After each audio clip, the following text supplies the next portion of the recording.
ಗಲಾಟೆಯಲ್ಲಿ ಕಾರ್ಯಕರ್ತ ಸಾವನ್ನಪ್ಪಿರೋದು ಬಳ್ಳಾರಿಯಲ್ಲಿ. ಚಿಕ್ಕ ಬ್ಯಾನರ್ ಗಲಾಟೆಯ ವಿಚಾರ ಕ್ಷುಲ್ಲಕ ಕಾರಣ, ಆದ್ರೆ ಎಷ್ಟು ದೊಡ್ಡ ಗಲಾಟೆ ಆಯ್ತು, ಸಾವು ನೋವಾಯ್ತು, ಫೈರಿಂಗ್ ಆಯ್ತು, ಲಾಠಿ ಚಾರ್ಜ್ ಆಯ್ತು. ಓರ್ವ ಕಾಂಗ್ರೆಸ್ನ ಕಾರ್ಯಕರ್ತ ಮೃತಪಟ್ಟ ಕೂಡ.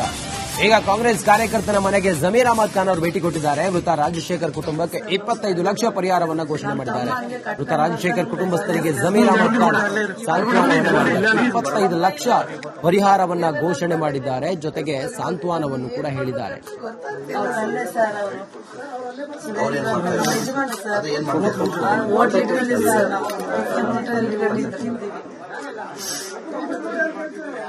ಸತ್ತು ಬಿಟ್ಟೆ ಹುಡುಗರು ಬಂಕ್ ಹಾಕಿ ಬಗ್ಲಿಗೆ ನೋಡ್ತಿದ್ದೆ. ನಮ್ಮ ಮನೆ ಸಂಸಾರ ಆಗ್ತಿತ್ತು ಅಂತ ಮಾಡ್ತಿದ್ದೆ ಸರ್. ಒಂಚೂರು ಮಾಧ್ಯಮದಲ್ಲಿ ಆಯ್ತಾ? ಓಪನ್ ಮಾಡ ಸರ್.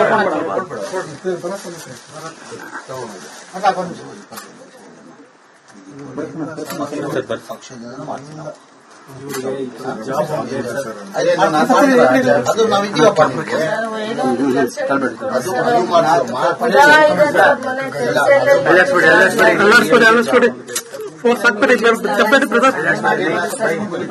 ಆಯ್ತು, ಅದು ಮಾಡ್ತೀನಿ.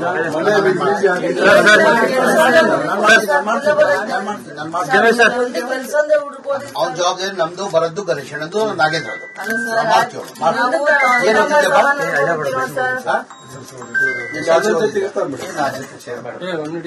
ಅಣ್ಣ ಇದ್ದಾರೆ, ನಮ್ ಜವಾಬ್ದಾರಿ.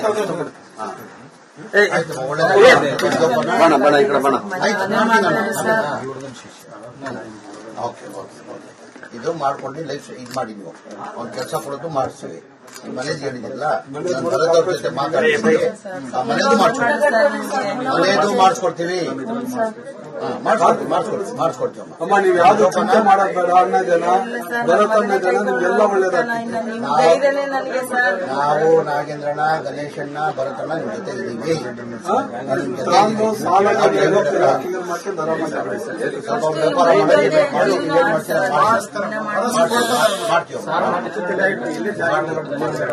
ಜೋಪಾನ ಇಟ್ಕೊಳ್ಳೋದು. ಆಮೇಲೆ ಇನ್ನೊಂದ್ಸತಿ ನಾನು 25 ಲಕ್ಷ ಹಣ ಕೊಟ್ಟು ಕೂಡಲೇ ಹೋದ ಜೀವ ಬರುತ್ತಾ? ಪಾಪ ಆ ತಾಯಿಯ ಕಣ್ಣೀರು ಒರೆಸ್ಲಿಕ್ಕೆ ಸಾಧ್ಯ ಇದೆಯಾ? ಪುತ್ರ ಶೋಕ ನಿರಂತರ ಅಂತಾರೆ. ಆ ತಾಯಿಯ ಕೊರಗನ್ನ ಇವರು ಭರಿಸ್ಲಿಕ್ಕೆ ಸಾಧ್ಯ ಇದೆಯಾ? ಹಣದಲ್ಲಿ ಮನೆ ಕಟ್ಸ್ಕೊಡ್ಬಹುದು, ಇನ್ನೊಬ್ಬ ಮಗನಿಗೆ ಕೆಲಸ ಕೊಡ್ಬಹುದು, ಅಕ್ಕ ತಂಗಿಗೇನಾದ್ರೂ ಜೀವನಕ್ಕೇನಾದ್ರೂ ವ್ಯವಸ್ಥೆ ಮಾಡಬಹುದು. ಆದ್ರೆ ಆ ತಾಯಿಯ ಪುತ್ರ ಶೋಕ ನಿರಂತರ ಅಂತಾರೆ. ಆ ಮಗನನ್ನ ಮತ್ತೆ ಕೊಡ್ಲಿಕ್ಕೆ ಸಾಧ್ಯ ಇದೆಯಾ? ತಿಪ್ಪೇಸ್ವಾಮಿ ಅಂತೇಳಿ ಚಳ್ಳಕೆರೆಯಿಂದ ಕಾಲ್ ಮಾಡಿದ್ದಾರೆ. ನಮಸ್ಕಾರ ತಿಪ್ಪೇಸ್ವಾಮಿ ಅವರೇ. ನಮಸ್ಕಾರ ಸರ್. ಮೊದಲು ಮಾತಾಡಿದ್ದಾರೆ, ಕೇಳೋಣ ಬನ್ನಿ.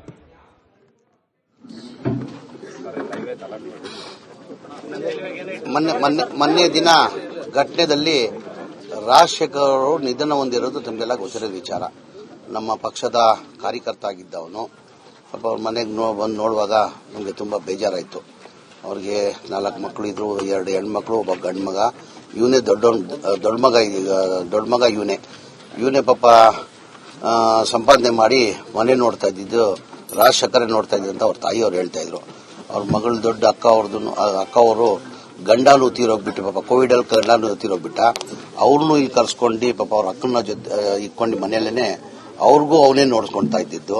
ಈಗ ಅವ್ನು ಚಿಕ್ಕ ತಮ್ಮ ಇದ್ದಾನೆ, ಅವನು ಕೆಲಸ ಮಾಡ್ತಾ ಇಲ್ಲ. ತಂದೆಯವರು ಬಹಳ ಹಿಂದೆನೆ ಸಣ್ಣ ಪುಟ್ಟ ಅದು ಹೋಟೆಲ್ ಒಂದು ಇಟ್ಕೊಂಡಿದ್ರಂತೆ, ಅದ್ರಲ್ಲಿ ಅವರೂ ತೀರೋಗ್ಬಿಟ್ಟಿದ್ರು.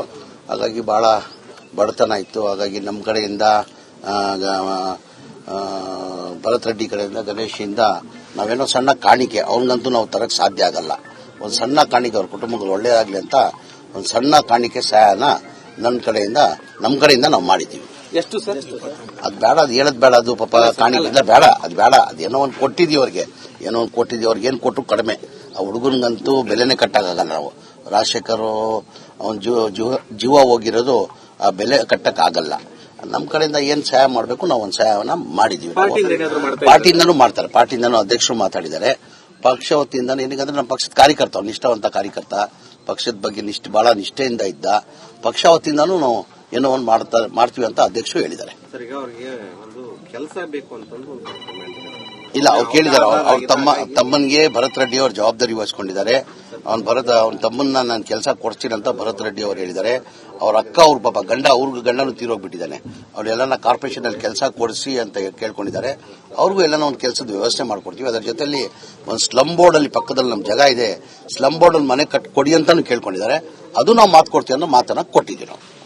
25 ಲಕ್ಷ ಏನೋ ಪರಿಹಾರ ಏನೋ ಕಾಣಿಕೆ ಅದೇ ಬೆಲೆ ಕಟ್ಟಂಗಿಲ್ಲ ಅಲ್ಲ ವಾಸು, ಅದು ಬೆಲೆ ಕಟ್ಟಂಗಿಲ್ಲ. ಆ ಜೀವ ತರಕಾಗ್ತದ? 25 ಕೋಟಿ 50 ಕೋಟಿ ಕೊಟ್ಟರೆ ಜೀವ ತರಕ್ ಸಾಧ್ಯನಾ? ಸಾಧ್ಯ ಆಗಲ್ಲ. ನಮ್ ಕೈಯಿಂದ ಒಂದ್ ಸಣ್ಣ ಕಾಣಿಕೆನ ಕೊಟ್ಟಿದ್ದೀವಿ ಅವರಿಗೆ. ಯಾವುದು ಇಲ್ಲ, ಈಗ ಮನೆ ಸ್ಲಮ್ ಬೋರ್ಡ್ ಇಂದ ಕಟ್ಕೊಡ್ಬೇಕಂತ ಮಾತು ಕೊಟ್ಟಿದ್ವಿ, ಮಾಡಿಸ್ಕೊಡ್ತೀವಿ. ಅದೆಲ್ಲ ಮಾಡಿಸ್ಕೊಡ್ತೀವಿ. ಈಗ ನಮ್ಮ ಪಕ್ಷದ ಕಾರ್ಯಕರ್ತ ನಮ್ ಜವಾಬ್ದಾರಿ ಆಗ್ತದಿಲ್ರಿ, ಅದೆಲ್ಲ ನಾವು ಮಾಡ್ಬೇಕಾಗ್ತದೆ. ನಾ ಇಲ್ಲಿ ಭರತ್ ರೆಡ್ಡಿ ಇಲ್ಲಿ, ನಾಗೇಂದ್ರ ಅವರಿರ್ಲಿ, ಗಣೇಶ್ ಅವರಿರ್ಲಿ, ಅದೆಲ್ಲ ನಮ್ ಜವಾಬ್ದಾರಿ ಆಗ್ತದೆ. ನಮ್ಮ ಪಕ್ಷದ ಕಾರ್ಯಕರ್ತ ಅವನು ಈ ತರ ಘಟನೆದೆಲ್ಲ ಹೋಗ್ತಾನಂತ ಯಾರೂ ನಿರೀಕ್ಷೆ ಇಟ್ಟಿರಲಿಲ್ಲ. ನಾವು ಈ ಘಟನೆಗೆ ಪ್ರಮುಖ ಕಾರಣ ಏನು? ಇಂಟೆಲಿಜೆನ್ಸ್ ಫೇಲ್ಯೂರ್ ಏನು? ಇಲ್ಲ, ಈಗ ಏನಾಗಿದೆ ತಮ್ಗೆಲ್ಲ ಗೊತ್ತಿರೋದು ವಿಚಾರ, ಬ್ಯಾನರ್ ವಿಚಾರಕ್ಕಾಗಿರೋದು. ಈಗ ಒಂದು ದೊಡ್ಡ ಕಾರ್ಯಕ್ರಮನ ಮಾಡ್ತಾ ಇದೀವಿ. ಇವತ್ತೇ ಕಾರ್ಯಕ್ರಮ ಇದ್ದಿದ್ದು ನಮ್ಮ ವಾಲ್ಮೀಕಿ ಸ್ಟ್ಯಾಚ್ಯೂನ ಇವತ್ತು ಇನಾಗ್ರೇಷನ್ ಕಾರ್ಯಕ್ರಮ ಇಟ್ಕೊಂಡು ಒಂದು ದೊಡ್ಡ ಮಟ್ಟದಲ್ಲಿ ಕಾರ್ಯಕ್ರಮ. ಬಹಳ ವರ್ಷದಿಂದ ಈ ಬಳ್ಳಾರಿ ಜಿಲ್ಲೆಯಲ್ಲಿ ಒಂದು ಆಸೆ ಇತ್ತು, ಬಹಳ ಜನಕ್ಕೆ ಒಂದು ಆಸೆ ಇತ್ತು. ಒಂದು ವಾಲ್ಮೀಕಿ ಸ್ಟ್ಯಾಚ್ಯೂನ ದೊಡ್ಡ ಮಟ್ಟದಲ್ಲಿ ಕಾರ್ಯಕ್ರಮ ಆಗಬೇಕು, ದೊಡ್ಡ ಸ್ಟ್ಯಾಚ್ಯೂ ಆಗ್ಬೇಕಂತ ಒಂದು ಬಹಳ ದಿನದಿಂದ ಒಂದು ಕನಸಿತ್ತು. ಆ ಕನಸನ್ನ ನೆನ್ಸು ಮಾಡೋಕೆ ಪಾಪ ಭರತ್ ರೆಡ್ಡಿ ಅವರು ಬಹಳ ದಿನದಿಂದ ದೊಡ್ಡ ಮಟ್ಟದಲ್ಲಿ ಕಾರ್ಯಕ್ರಮ ಮಾಡ್ಬೇಕಂತ ಇದ್ರು. ಆ ದೊಡ್ಡ ಮಟ್ಟದಲ್ಲಿ ಕಾರ್ಯಕ್ರಮ ಮಾಡಬೇಕಾದ್ರೆ ಯಾವ್ದಾರ ರಾಜಕೀಯ ಪಕ್ಷ ಇರಲಿ, ಜನತಾದಳ ಇರಲಿ, ಕಾಂಗ್ರೆಸ್ ಇರಲಿ, ಬಿಜೆಪಿ ಇರಲಿ, ಆ ಬ್ಯಾನರ್ಗಳು ಕಟ್ಟೋದು ಸಹಜ. ಇದು ಅವ್ರ ಮನೆ ಮೇನ್ ರೋಡ್ ಅಲ್ಲಿ ಇರಬಹುದು, ಜನಾರ್ದನಲ್ಲಿ ಇಲ್ಲ ಅಂತ ಇಲ್ಲ. ಅವ್ರು ದೊಡ್ಡ ಮನಸ್ಸು ಮಾಡಬೇಕಾಗಿತ್ತು, ಇಂಥ ಒಳ್ಳೆ ಕಾರ್ಯಕ್ರಮ ಮೆಚ್ಚಬೇಕಾಗಿತ್ತು. ಅವರು ನಾವು ಮಾಡಿದಿಲ್ಲ ಕಾರ್ಯಕ್ರಮ, ಭರತ್ ರೆಡ್ಡಿ ಮಾಡ್ತಾ ಇದ್ದಾರೆ ಅಂತ ಶಬಾಸ್ಗಿರಿಯನ್ನ ಕೊಡಬೇಕಾಗಿತ್ತು ಅವರು. ಆ ಬ್ಯಾನರ್ ಕಟ್ಟೋದು ಎಲ್ಲ ಪಕ್ಷದಲ್ಲಿ ಸಹಜ. ಅದು ಈಗ ಯಾವ್ದಾನ ಒಂದು ಕಾರ್ಯಕ್ರಮ ಮಾಡ್ತೀವಿ ಅಂದ್ರೆ, ಈಗ ಬಿಜೆಪಿ ಇರಲಿ, ಜನತಾದಳ ಇರಲಿ, ಕಾಂಗ್ರೆಸ್ ಇರಲಿ, ಆ ಬ್ಯಾನರ್ ಕಟ್ಟೋದು ಸಹಜ. ಅವರು ಜಮೀರ್ ಅಹಮದ್ ಖಾನ್ ಅವರು ರಾಜಶೇಖರ್ ಅವರ ಮನೆಗೆ ಬಂದಿದ್ದಾರೆ. ಮೃತ ರಾಜಶೇಖರ್ ನಮ್ಮ ಪಕ್ಷದ ನಿಷ್ಠಾವಂತ ಕಾರ್ಯಕರ್ತ. ಇವತ್ತಾತ ಪ್ರಾಣ ಕಳ್ಕೊಂಡಿದ್ದಾನೆ. ಅವರ ಕುಟುಂಬಕ್ಕೆ ಏನ್ ಮಾಡಬೇಕು ಅದನ್ನ ನಾವು ಮಾಡ್ತಾ ಇದ್ದೀವಿ ಅನ್ನೋದನ್ನ ಹೇಳ್ತಾ ಇದ್ದಾರೆ. ತಿಪ್ಪೇಸ್ವಾಮಿ ಅವರು ಚಳ್ಳಕೆರೆಯಿಂದ ಸಂಪರ್ಕದಲ್ಲಿ. ತಿಪ್ಪೇಸ್ವಾಮಿ ಅವರೇ ನಮಸ್ಕಾರ. ನಮಸ್ಕಾರ ಸರ್. ಹೇಳಿ ತಿಪ್ಪೇಸ್ವಾಮಿ ಅವರೇ, ಇದನ್ನೆಲ್ಲ ತಾವು ಹೇಗ್ ನೋಡ್ತಾ ಇದ್ದೀರಿ? ಏನಿದು ಹಿಂಗಾದ್ರೆ ನಮ್ಮ ರಾಜ್ಯದಲ್ಲಿ ಎಲ್ಲಿಗೆ ಹೋಗ್ತಾ ಇದೆ ಅಂತ? ಹೌದು ಹೌದು, ಇದು ಈ ಮಟ್ಟಕ್ಕೆ ಬಂದ್ರೆ ಹೆಂಗೆ ಸರ್? ನಾವೇನು ಯಾರಾದ್ರೂ ಮುಂದೆ ನೆಮ್ಮದಿಯಾಗಿರಕ್ಕೆ ಬದುಕಕ್ಕಾಗತ್ತಾ? ಯಾರೋ ಬಡವ ಪ್ರಾಣ ಹೋದ್ರೆ ಅವ್ರಿಗೆ ದುಡ್ಡು ಕೊಟ್ಟು ಖರೀದಿ ಮಾಡೋ ಪರಿಸ್ಥಿತಿ ಬಂದ್ಬಿಡ್ತಲ್ಲ ಇದು. ಸರ್, ಈಗ ಇಷ್ಟೆಲ್ಲ ನಡೆಯೋದಕ್ಕೆ ಏನಾಗಿದೆ? ಕಾರಣೀಕರ್ತರು ಯಾರು? ಯಾರು ಗುಂಡು ಹೊಡೆದ್ರು? ಏನಾಯ್ತು? ಅವ್ರ ಮೇಲೆ ನಿಜವಾಗ್ಲೂ ಕ್ರಮ ತಗೊಂತಾರ ಸರ್ ರಾಜಕಾರಣಿಗಳು? ಯಾರ್ ಕಾರಣ ಅಂತ ಹೇಳಿ ನಿಮ್ಗನ್ಸುತ್ತೆ? ಸರ್, ಅಲ್ಲೇ ಇರೋ ಪಕ್ಕದಾಗ ಯಾರೋ ಹೊಡೆದಿರ್ತಾರೆ. ಯಾರು ಇದೇನು ದ್ವೇಷ ಸಾಧಿಸಿ ಅವ್ರು ಬಂದು ಇವ್ರು ಕೊಡೋದು, ಇವ್ರು ಬಂದು ಅವ್ರು ಕೊಡೋದು, ಏನೋ ಗನ್ ಫೈರಿಂಗ್ ಆಗಿಲ್ಲ ಇದು. ಅಲ್ಲ, ಉದ್ದೇಶಪೂರ್ವಕವಾಗಿಯೇ ಹಿಂಗ್ ಮಾಡ್ಬೇಕು ಅಂತೇಳಿ ಮಾಡಿದ್ರ ಅಥವಾ 100% ಸರ್? ಸರ್, ದೇಶ ಜನ ಎಲ್ಲ ನೋಡುತ್ತೆ ಸರ್ ಇದು ಹೆಂಗಿದೆ ಏನು ಅಂತ. ಜನ ಏನ್ ದಡ್ರಲ್ಲ ಈ ಕಾಲದಾಗ, ಎಲ್ಲ ಬುದ್ಧಿವಂತರಿದ್ದಾರೆ. ಸಮಾಜ ಈ ಮಟ್ಟಕ್ಕೆ ಹೋಗ್ಬಾರ್ದು. ಇದನ್ನ ಯಾವ ರೀತಿ ಮಾಡಬೇಕಾದ್ರೆ ಓಟ್ ಹಾಕೋವಾಗಲೇ ಮಾಡಿ ತೋರಿಸ್ತಾರೆ ಸರ್. ಇದು ಮಾತ್ರ ಸತ್ಯ ಅಲ್ವಾ? ಏನ್ ಸರ್ ಈ ಮಟ್ಟಕ್ಕೆ? ಕರ್ನಾಟಕ ಬೇರೆ ರಾಜ್ಯಕ್ಕೆ ಮಾದರಿಯಾಗಿದ್ವಿ ಸರ್. ಹೌದು ಸರ್, ಹೌದು. ಬಹಳ ಶೋಚನೀಯ ಸರ್. ರಾಜಕಾರಣಿಗಳು ಇವರು ಓಟಿಗೋಸ್ಕರ ಏನ್ ಬೇಕಾದ್ರೂ ಮಾಡ್ತಾರೆ ಅನ್ನೋ ಪರಿಸ್ಥಿತಿಗೆ ಬಂದಿದ್ದಾರೆ ಅಂತ ಗೊತ್ತಾಯ್ತು ಸರ್ ಈಗ. ನಿಜ ನಿಜ ನಿಜ. ಸರ್, ಇದು ನಡಿಬಾರ್ದು ಸರ್, ಇದಾಗಬಾರ್ದು ಸರ್. ನಮ್ ದೇಶದಾಗೆ ಶಾಂತಿ, ಮತ್ತೆ ಎಲ್ಲಾರು ಹೇಳ್ತಾರೆ ನಮ್ದು ಶಾಂತಿವನ ಕರ್ನಾಟಕ ಹಂಗೆ ಹಿಂಗೆ ಅಂತ ಈಗ ಮಾಡೋದ್ ನೋಡಿದ್ರೆ ಸಣ್ಣ ಬೇರೆ ರಾಜ್ಯಗಳನ್ನ ನೋಡ್ತಿದ್ವಿ ಸರ್. ಈ ವೈಯಕ್ತಿಕ ದ್ವೇಷ, ಆನಂತರ ಒಂದು ಜಿದ್ದಿಟ್ಕೊಳ್ಳೋದು, ಆನಂತರ ಅವ್ರನ್ನ ಟಾರ್ಗೆಟ್ ಮಾಡೋದು, ಆನಂತರ ಅವ್ರನ್ನ ಮುಗಿಸೋದಕ್ ನೋಡೋದು, ಇದೆಲ್ಲ ಬೇರೆ ಆಂಧ್ರದಲ್ಲಿ ಸಂಸ್ಕೃತಿ ಜಾಸ್ತಿ ಇತ್ತು. ತಮಿಳುನಾಡಲ್ಲೆಲ್ಲ ನೋಡ್ತಿದ್ವಿ ಸರ್ ನಾವು. ಆಂಧ್ರ, ತಮಿಳುನಾಡು ಅವರು ಶಾಂತಿ ಬಂದಿದ್ದಾರೆ. ಈಗ ಇಲ್ಲಿ ನಮ್ಮ ರಾಜ್ಯಕ್ಕೆ ಏನಾಗಿದೆ ಸರ್? ಏನಿಲ್ಲ ಸರ್, ಇವ್ರಿಗೆ ಯಾರಿಗೂ ಕಾನೂನುಗಳು ಭಯ ಇಲ್ಲ. ಆಮೇಲೆ ಯಾರೇನ್ ಮಾಡ್ಕೊಂತಾರೆ, ದುಡ್ಡು ಕೊಟ್ರೆ ಸರಿ ಹೋಗ್ತತೆ ಎಲ್ಲ. ಯಾರೇನ್ ಮಾಡ್ತಾರಂತ ಜನ ಎಲ್ಲ ನೋಡ್ತಾ ಇದಾರೆ ಸರ್. ಬಿಜೆಪಿ ಅವ್ರನ್ನ ನೋಡ್ತಾರೆ, ಕಾಂಗ್ರೆಸ್ ನೋಡ್ತಾರೆ. ಅಲ್ಲ, ಬಿಜೆಪಿ ಅವರು ರಾಜಕಾರಣ ಮಾಡ್ತಾರಂತಲ್ಲ ಸರ್, ಇದು ನಿಜ? ಇದು ಬಿಜೆಪಿ ಅವರು, ತಿಪ್ಪೇಸ್ವಾಮಿ ಅವರೇ, ಬಿಜೆಪಿ ಅವರು ಇಂಥ ವಿಚಾರ ಇಟ್ಕೊಂಡು ರಾಜಕಾರಣ ಮಾಡ್ತಾರೆ ಅಂತ ಹೇಳಿ ಕಾಂಗ್ರೆಸ್ನವ್ರು ಹೇಳ್ತಾರಲ್ಲ ಸರ್, ಹೌದಾ? ಸರ್ ನಿಜವಾಗ್ಲು ಅದನ್ನೇ ಹೇಳಿದೀಗ ಯಾರು ಇದನ್ನ ಸಮೀಕ್ಷೆ ಮಾಡಿ ತೋರಿಸ್ಬೇಕು. ಇಂಥ ರಾಜಕಾರಣ ಅಂದ್ರೆ ಈಗ ಒಬ್ಬ ವ್ಯಕ್ತಿ ಸತ್ತೋದಂದ್ರೆ ಈಗ ಯಾರ ಪಾರ್ಟಿ ಅಂತ ಬರ್ತಾ ಇಲ್ಲ. ಈಗ ಜನ ಹೆಂಗ್ ಸತ್ತ, ಏನಾಯ್ತು, ಯಾಕಾಯ್ತು ಅಂತ ಇದನ್ನ ಸಮೀಕ್ಷೆ ಮಾಡೇ ಮಾಡಿದ್ರೆ ಗೊತ್ತಾಗುತ್ತೆ ಸರ್ ಜನಗಳಿಗೆ. ಓಕೆ, ಥ್ಯಾಂಕ್ ಯು ನಮ್ಮ ಜೊತೆ ನೀವು ಮಾತಾಡಿದ್ದಕ್ಕೆ ತಿಪ್ಪೇಸ್ವಾಮಿ ಅವರೇ. ಗಂಗಾವತಿಯಿಂದ ಆನಂದ್ ಅಂತ ಹೇಳಿ ಕಾಲ್ ಮಾಡಿದ್ದಾರೆ. ಆನಂದ್ ಅವರೇ ನಮಸ್ಕಾರ. ಸರ್ ನಮಸ್ತೆ ಸರ್.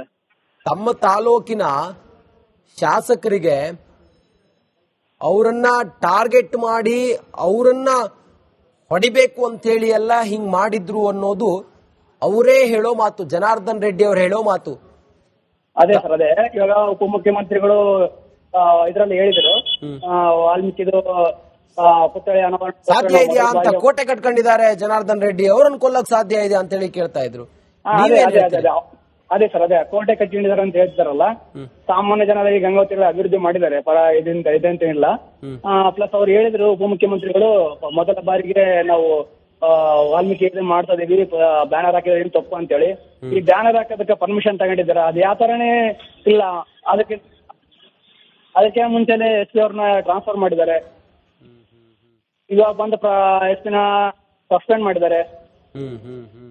ಇದ್ರ ಬಗ್ಗೆ ನಮಗೆ ಕಾನೂನು ಸುವ್ಯವಸ್ಥೆ ಹದಗೆಟ್ಟಿದೆ ಅಂತ ಹೇಳಿ ಅನಿಸ್ತದೆ. ಇವರು ವಾಲ್ಮೀಕಿ ಇದನ್ನ ಮಾಡಂತ ಹೇಳಿ ಎಷ್ಟೋ ಹಣ ಖರ್ಚು ಮಾಡಿದಾರೆ ಅಂತ ಹೇಳ್ತಾರೆ. ಆ ಹಣವನ್ನು ಈಗಾಗಲೇ ಅಲ್ಲಿ ವಾಲ್ಮೀಕಿ ಆಲ್ರೆಡಿ ವಾಲ್ಮೀಕಿ ಇದೆ ಅಂತ ಹೇಳಿದ್ದಾರೆ. ಅದನ್ನ ಮಾಡೋ ಬದಲು ಬೇರೆ ದುಡ್ಡನ್ನ ಬೇರೆದಕ್ಕೆ ಯೂಸ್ ಮಾಡ್ಕೊಂಡು ಅಭಿವೃದ್ಧಿ ಮಾಡ್ಬೋದಾಯ್ತು. ಈ ತರ ರಾಜಕೀಯ ಹೆಲ್ಪ್ ಮಾಡ್ಬೋದಾಯ್ತು ಅಂತ ನಮ್ಮ ಇದಕ್ಕೆ ಅನ್ಸುತ್ತೆ. ಓಕೆ, ಥ್ಯಾಂಕ್ ಯು ನಮ್ಮ ಜೊತೆ ತಾವು ಮಾತಾಡೋದಕ್ಕೆ. ಪ್ರೇಮ್ ಅಂತ ಹೇಳಿ ಗದಗ್ನಿಂದ ಕಾಲ್ ಮಾಡಿದ್ದಾರೆ. ಪ್ರೇಮ್ ಅವರೇ ನಮಸ್ಕಾರ. ಸರ್ ನಮಸ್ಕಾರ ಸರ್. ನಾನು ನಿಮ್ ಟಿವಿನೇ ನೋಡ್ತಾ ಇದ್ದೀನಿ ಸರ್. ಇವಾಗ ಆಕ್ಚುಲಿ ರಿಪಬ್ಲಿಕ್ ಬಳ್ಳಾರಿ ಅಂತೇಳಿ ಅವಾಗೆಲ್ಲ ಸುಮಾರು ಸ್ಟ್ರೈಕ್ ಗೀಕ್ ಎಲ್ಲ ಮಾಡಿದ್ದು, ಗಣಿ ಅಂತ ಹಂಗೆ ಅಂತ ಹೇಳ್ಬಿಟ್ಟು ಅವಾಗ ಸುಷ್ಮಾ ಸ್ವರಾಜ್ ಹಾಗೆ ಆಗೋಯ್ತಲ್ಲ ಸರ್, ರಿಪಬ್ಲಿಕ್ ಬಳ್ಳಾರಿ ಆಗೋಯ್ತಲ್ಲ. ಹಂಗೆ ಆಗ್ಬಿಟ್ಟು ನೋಡಿ ಸರ್. ಆಕ್ಚುಲಿ ಇದು ಬೆಂಗಳೂರು ಆಗ್ಬೇಕಾಗಿತ್ತು. ಅದು ಇಷ್ಟೊತ್ತಿಗೆ ಅಲ್ಲಿರತಕ್ಕಂತ ಪಾಪ್ಯುಲೇಷನ್, ಅಲ್ಲಿರ್ತಕ್ಕಂತ ಎಲ್ಲಾ ಎಕನಾಮಿಕಲ್ ಕಂಡೀಷನ್ ನೋಡಿದ್ರೆ ಅದು ಒಂದ್ ದೊಡ್ಡ ಸಿಟಿ ಆಗ್ಬೇಕಾಗಿತ್ತು ಇವತ್ತಿಗೆ.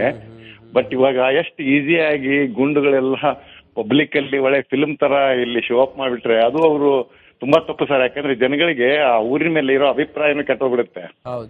ತೆಲುಗು ಸಿನಿಮಾದಲ್ಲೆಲ್ಲ ನಾವು ನೋಡ್ತಿದ್ವಿ ಸರ್ ಹಿಂಗೆ. ಹೌದೌದು ಸರ್. ಯಾಕಂದ್ರೆ ಇವಾಗ ಸಿನಿಮಾದಲ್ಲಿ ನೋಡ್ತಾ ಇದ್ವಿ, ಈಗ ರಿಯಲ್ ಆಗಿ ನೋಡ್ತಾ ಇದ್ವಿ.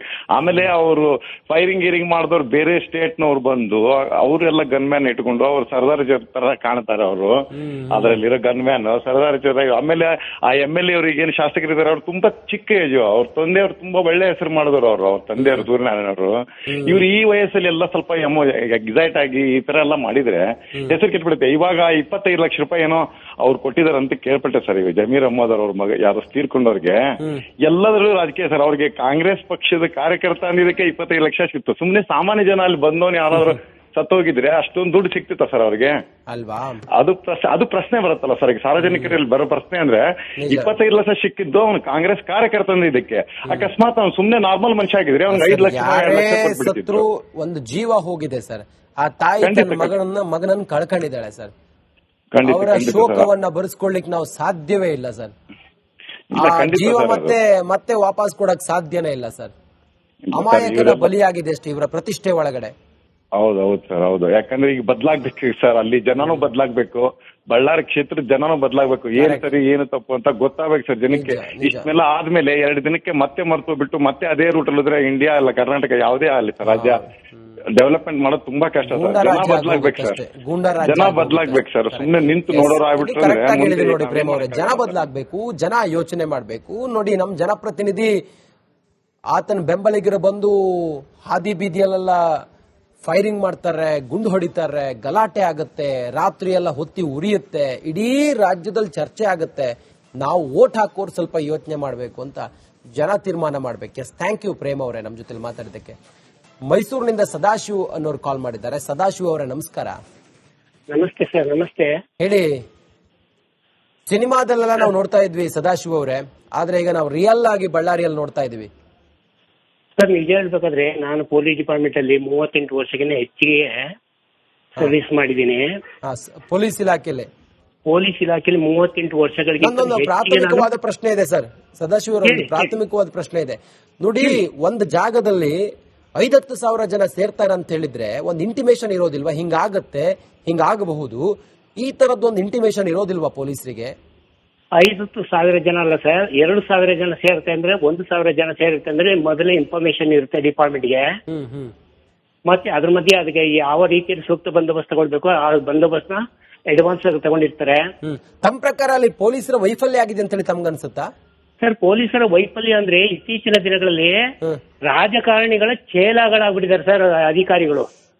ಹಿಂಗಾದ್ರೆ ಹೆಂಗೆ ಸರ್ ಜನಸಾಮಾನ್ಯರ? ನಾನು ಓಪನ್ ಆಗಿ ಹೇಳ್ತೀನಿ ಸರ್, IPS ಅಧಿಕಾರಿಗಳು, IAS ಅಧಿಕಾರಿಗಳು, IFS ಅಧಿಕಾರಿಗಳು, KSPS, KAS ಎಲ್ರೂ ಈ ರಾಜಕಾರಣಿಗಳ ಚೇಲಾಗಳಾಗ್ಬಿಟ್ಟಿದ್ದಾರೆ ಸರ್. ಎಥಿಕ್ಸ್ ಎಲ್ಲಿದೆ ಸರ್ ಹಾಗಾದ್ರೆ? ಒಂದ್ ಸರ್ಕಾರಿ ಸೇವೆಗೆ ಬಂದು ಜನರ ಸೇವೆ ಮಾಡ್ಬೇಕಂತ ಹೇಳಿದ್ರೆ ಅಥವಾ ನಾವು ಮಾಧ್ಯಮದವ್ರು ನಾವೊಂದು ಎಥಿಕ್ಸ್ ಇಟ್ಕೊಂಡು ಮಾತಾಡ್ತೀವಿ ಸರ್. ಸತ್ಯ ಹೇಳ್ಬೇಕಾದ್ರೆ ಇದು ಗೂಂಡಾ ರಾಜ್ಯ ಆಗ್ತೈತೆ.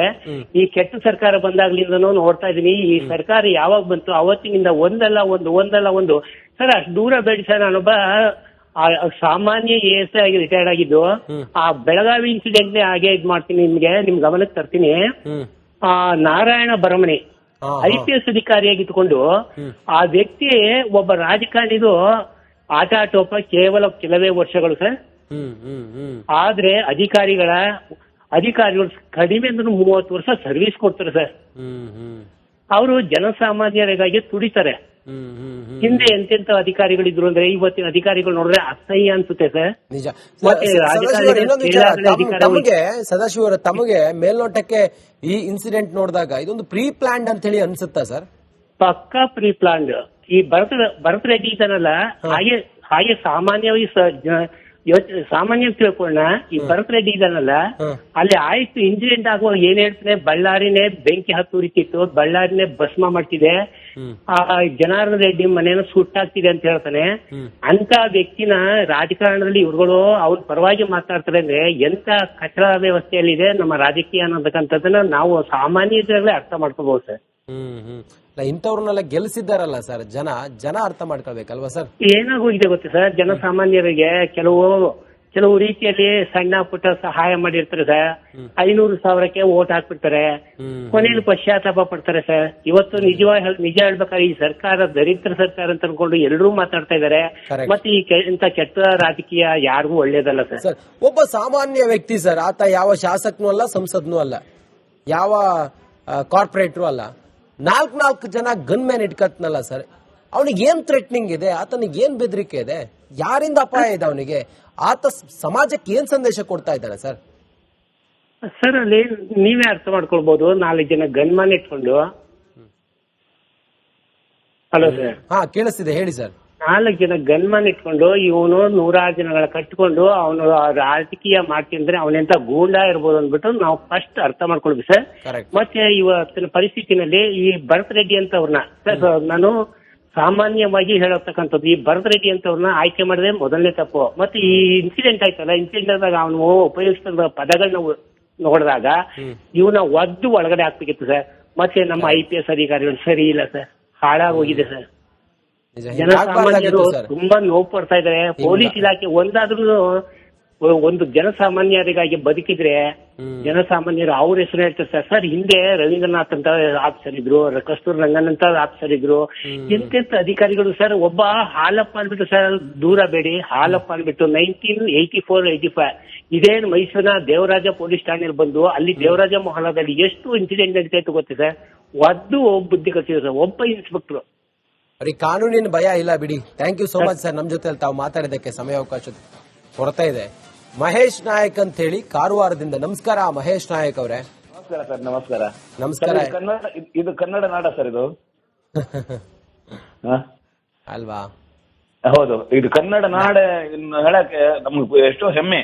ಹೌದು, ನಾವು ಮಾದರಿಯಾಗಿದ್ವಿ ಸರ್. ಬೇರೆ ಬೇರೆ ರಾಜ್ಯಗಳಿಗೆ ನಮ್ಮನ್ನ ನೋಡಿ, ಕರ್ನಾಟಕ ನೋಡಿ ಅಂತೇಳಿ ಹೇಳ್ತಾ ಇದ್ರು. ಹೌದು ಹೌದು ಹೌದು. ಆದ್ರೆ ಇವತ್ತೇನ್ ಹೇಳ್ತಾರೆ, ಹಾದಿ ಬೀದಿಯಲ್ಲಿ ಫೈರಿಂಗ್ ಆಗಿ, ಹಾದಿ ಬೀದಿಯಲ್ಲಿ ಹೆಣ ಬಿದ್ದು. ಸರ್ ಇವರು ನೀಚರು ಪರಮ ನೀಚರು ಇವರು. ಯಾರ ಕಾರಣ ಸರ್ ಹಿಂಗಾಗದಕ್ಕೆ? ಕಾರಣ ಯಾರು ಸರ್? ಕಾರಣ ಸರ್ ಯಾರು? ಕಾರಣ ನೂರಿದೆ ಸರ್, ಕಾರಣ ನೂರಿದೆ. ಏನ್ ಸರ್ ಇವು ಹುಚ್ಚರು ಕೂಡ ಮಾಡೋದಿಲ್ಲ ಇಂಥ ಕೆಲಸ. ಹುಚ್ಚರು ಕೂಡ ಮಾಡೋದಿಲ್ಲ ಇಂಥ ಕೆಲಸ. ಆ ಪಾಪ ಸುಮ್ನೆ SP ಅವರಿಗೆ ಸಸ್ಪೆಂಡ್ ಮಾಡಕ್ ಬಿಟ್ಟಿರಲ್ರಿ. ಅವ್ರೇನ್ ಮಾಡಿದ್ರು ಪಾಪ? ಬಂದ್ 12 ತಾಸಾಗಿಲ್ಲ ಪಾಪ. 12 ಗಂಟೆನೂ ಆಗಿಲ್ಲ ಪಾಪ ಅವ್ರನ್ನ ಸಸ್ಪೆಂಡ್ ಮಾಡಕ್ ಬಿಟ್ರು. ಇವ್ರು ಎಂತ ನೀಚರು ಮರ್ರಿ ಇವ್ರು. ಬೇಜಾರ್ ಅನ್ಸ್ತದೆ. ನಿಮ್ಗೆ ಹೆಂಗ ಅನ್ಸ್ತದೆ? ಅಲ್ಲ ನಮಗೂ ನೀವು ಹೇಳಿದ್ರೆ ಅಲ್ಲ ನಾ ಕೇಳ್ದೆ, ಬೇಜಾರ್ ಮಾಡ್ಬೇಡಿ. ಹೇಳ್ರಿ ಇಲ್ಲ ನಾ ಕೇಳ್ದೆ ನಿಮ್ಗೆ ಹೆಂಗ ಅನ್ಸ್ತದೆ ಅಂತೇಳಿ. ನೀಚರಲ್ಲ ಇವರು. ಆಯ್ತು ಮಹೇಶ್ ನಾಯ್ಕ ಅವರು, ಥ್ಯಾಂಕ್ ಯು ನಮ್ಮ ಜೊತೆ ತಾವು ಮಾತಾಡಿದಕ್ಕೆ. Thank you.